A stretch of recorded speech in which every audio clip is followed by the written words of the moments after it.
আমি আজকে একটা খুব শর্ট ভিডিওর মাধ্যমে আপনাদেরকে একটা ফাইবার অপটিক্যালের যারা হটস্পট জোন ইউজ করেন তাদের জন্য লং রেঞ্জে যারা বিজনেস করতে চাচ্ছেন কিভাবে করবেন তেমন গাইডলাইন পাচ্ছেন। আমি আপনাদেরকে দেখাবো কিভাবে একটা হটস্পট জোন লং রেঞ্জে করতে হয়, অনেক লং রেঞ্জ 10-15 কিলোমিটার বা তারও অধিক অপশন যেগুলো ফাইবার দিয়ে করে আর ওয়েলডি দিয়ে করে। তো সর্বপ্রথম আমাদের একটা এরকম একটা বক্স আর এরকম একটা প্যাচ কোড আর একটা সিঙ্গেল ডিজে লাগবে। আর আমাদের যেহেতু নেটওয়ার্ক করা আছে সেখানে আমাদের তেমন একটা কিছু আর লাগবে না। আপনাদের নেটওয়ার্ক না করা থাকলে আপনাদের 4 পোর্ট ডিজে বক্স, এরকমই ডিজে বক্স জাস্ট 4 পোর্ট লাগবে, এরকম একটা প্যাচ কোডও লাগবে। হ্যাঁ, আর একটা সিঙ্গেল ডিজেতে আমরা এই যে প্যাচ কোডটা ভরে নিয়েছি। অনেকে করে কি আপনাদের মেন ডিজে থেকে একটা প্যাচ কোড নামিয়ে নেয়, সেই ক্ষেত্রে একটা সমস্যা হয় যে যখন আপনারা যখন মেন ডিজেতে কোনো কাজ করেন তখন হটস্পট জোনটা বন্ধ থাকে। আমরা এই জন্য একটা সিঙ্গেল ডিজে দিয়ে আমরা এক্সট্রা করে আমরা একটা প্যাচ কোড নামিয়ে নিয়েছি। এটা আমরা ডিরেক্ট অনু দিয়ে হটস্পট জোন করবো এই জন্য। তো আমাদের টেকনিশিয়ান যে আছে উনি এটা জোর দিচ্ছে, তার প্যাচ কোডের সাথে আমাদের কোডটা জোর দিবে এখন। তো তাই স্প্লিটার মানে এইটা ভরানোই ভুল হয়েছে, আমি কিছু বলিনি তখন। তো এটা পরিষ্কার করার পরে অ্যালকোহল প্যাড দিয়ে এটা একটা জোর দিবে। তো জোর এটা দেওয়ার পরে এটা এখন হিট দিবে, এটা হচ্ছে এখন হিট দিবে। এটা হিট দেওয়ার পরে হিট হয়ে গেলে আমাদের সুন্দর করে আমরা এখানে এটা গুছিয়ে দিব। হ্যাঁ, এটা গুছিয়ে দিব সুন্দর করে। তারপরে আমরা এখন মেন টিজেতে আমাদের কাজ করব। তো মেন টিজেতে কাজ করার জন্য আমাদের অবশ্যই রেশিওটা মানে রেজাল্টটা ঠিকঠাক মতো রাখতে হয়।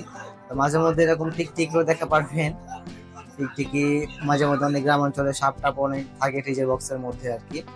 তো আমাদের এখানে একটা কোর ফাঁকা আছে, এই জন্য আমাদেরকে এখানে তেমন একটা কিছু করতে হবে না, আমাদের আগে থেকে কাজ করাই আছে। আপনারা যা নতুন ভাবে করবেন তাদের হয়তো বা ডিস্ট্রিবিউশন করতে ভালো টেকনিশিয়ানের প্রয়োজন হতে পারে। যদি ওয়াইফাই বিজনেস করতে চান ফাইবার অপটিক দিয়ে, তাহলে তো সেক্ষেত্রে আমাদের যেহেতু এখানে একটা কোড ফাঁকা আছে, সেক্ষেত্রে আমরা আর হচ্ছে কিছু ইউজ করবো না। আমরা এখন ফাইবারটা কাট করে নিব। এই ফাইবারটা কাট করে আমরা ওদিকে যে ব্লু করে আমরা জয়েন দিলাম, সেই ব্লু করে আমরা এখানে এই পাশে আমাদের আবার জয়েন দিব আর কি। তো আমাদের যে টেকনিশিয়ান ভাই আছে ওই হচ্ছে উপরে ফাইবারটা বাঁধছে আর আমি নিচে যে জোড়া দিচ্ছি আর কি ফাইবার। হয়তো না, আমি জাস্ট ফাইবারটা কাটলাম, কাটার পর এটা এখন এটাকে উপরে একটা জেল থাকে। হ্যাঁ, এই জেলটা আপনি একটু ভালো মতো পরিষ্কার করে নেবেন। পরিষ্কার করার পরে আমরা এখন সরাসরি এটা টিজে বক্সের মধ্যে ইনপুট করব।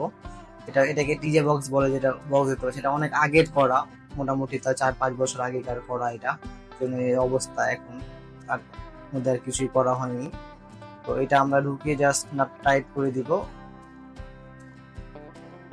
তারপর হচ্ছে আমরা এখন যে টেকনিশিয়ান আছে এটা হচ্ছে নাটটা আমরা টাই দিয়ে দিব। হ্যাঁ, এটা নাট গুলো আমরা টাই দিয়ে দিব হবে। এগুলো আপনার বেসিক জিনিসপত্র আর কি, এগুলো আপনারা সবাই জানেন হয়তো বা।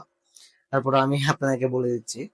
তো তারপরে আমাদের যে ফাঁকা কোডটা ছিল, এই ফাঁকা কোডের সাথে আমাদের এই যে কোডে আমরা ওই পাশে মেরেছি নীল করে, এই পাশে আমরা নীল করে এটা মেরে দেবো আর কি। তো আপনাদের ক্ষেত্রে কিন্তু এটা অবশ্যই ফাঁকা নাও থাকতে পারে, নতুন ভাবে করতে গেলে হয়তো আপনাকে করে নিতে হতে পারে আর কি। মেশিনের স্প্লিটারের কাজ পারে, বেশিরভাগ কাজ করে, তাদেরকে দিয়ে আপনারা হয়তো এটা করে নিতে পারবেন। আর এটা করলে অনেক লং রেঞ্জে মানে আপনি ফাইবার অপটিক্যালে যে একটা পন মডিউল থেকে অনেক দূরত্ব লাইন দেওয়া যায়, সেই দূরত্বটা আপনি নিতে পারবেন। আমরা এটা জোর দিচ্ছি। জোর দেওয়ার পরে আমরা কিন্তু এটা হটস্পট জন্য সেট আপ করবো। হ্যাঁ, হটস্পট জোন আমরা এটা সেট আপ করবো। এখানে একটা আউটডোর রাউটার আমরা এখানে লাগাবো অনু দিয়ে। অনু দিয়ে ভিলান করে আমরা লাগাবো। আমাদের ডিরেক্ট এটা ওএলটি থেকে লাইনটা আসবে। তো এটা জোর হয়ে যায়, তারপরে আমি আপনাদেরকে বাদ বাকি স্টেপটুকু দেখাচ্ছি আর কি কিভাবে কি করতে হয়।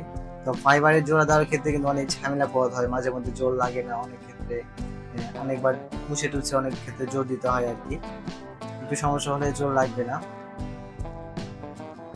আমি অনেক শর্ট ভিডিওর মাধ্যমে খুব ফাস্ট দেখানোর চেষ্টা করছি আর কি। আপনি যদি না বুঝতে পারেন আপনি আমাকে নক করেন, আমি আপনাকে বিস্তারিত ভাবে বুঝিয়ে দিব।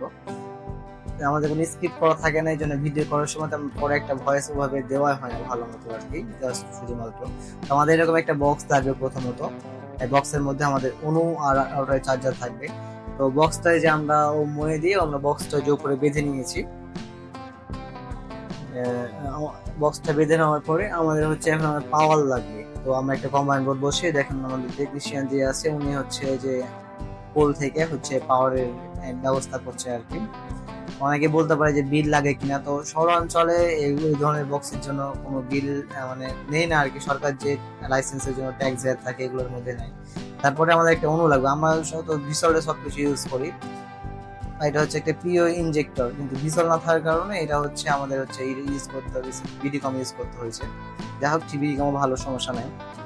তো এই পিও ইনজেক্টর আলটাইয়ের জন্য আমরা এখানে একটা আলটাই C1N ইউজ করবো আর কি। এটা মোটামুটি খুব একটা ভালো বলবো না, খুব একটা খারাপও বলবো না, মিডিয়াম পর্যায়ের মধ্যে একটা। ধরেন যে মোটামুটি এভারেজে 200 মিটার 150 থেকে 150, আমি যেটা মানে যেটা পেয়েছি আর কি, আমি গাছটা একটু বেশি থাকলে রেঞ্জ কমে যায়। মোটামুটি একদিকে 150 মিটারের মতো আপনি এটা দিয়ে কভার করতে পারবেন আর কি। তো আমি রাউটারটা ওনাকে লাগাতে বললাম। তো প্রথমে রাউটারটা নিচে লাগিয়েছিল, হ্যাঁ রাউটারটা নিচে লাগিয়েছিল, দেন পরবর্তীতে কিন্তু আমরা এটা উপরে উঠিয়েছি, আর একটু উপরে উঠিয়েছি, এটা আমি ভিডিও দেখতে পারবেন আর কি।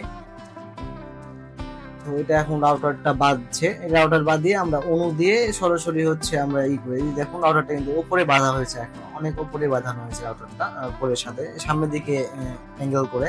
আর আমরা আমাদের অন্য পাশে আরো আছে, আমরা চাচ্ছি শুধুমাত্র এই সামনের দিকটা কভার করার জন্য। তো আমাদের দেখুন আমরা রেঞ্জ আর স্টেবিলিটি টেস্ট করার জন্য আমরা এসেছিলাম অনেক দূরে। এখান থেকে মোটামুটি 3টা পোল, একটা জুম আউট করলে বুঝতে পারবেন, একটা দুইটা এখানে 3টা পোল মতো দূরত্ব অতিক্রম করেছে। এখানে আমাদের যে আপনি নীল কালারের বিল্ডিংটা দেখতে পাচ্ছেন, এই পর্যন্ত আমাদের হচ্ছে মোটামুটি 3 দাগ পর্যন্ত, 2 দাগ 3 দাগ পর্যন্ত আমাদের কানেকশন ছিল।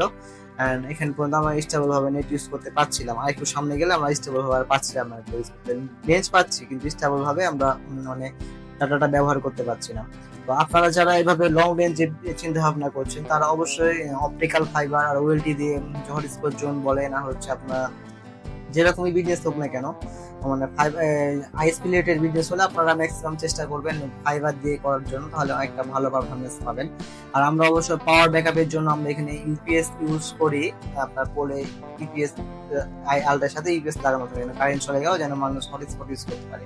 তো আমার এখানে হটস্পটের অ্যাকচুয়ালি ফোনে তখন রেকর্ড করা হয়নি, এই জন্য আপনাদেরকে আমি রেঞ্জ টেস্টের ভিডিওটা দিতে পারলাম না।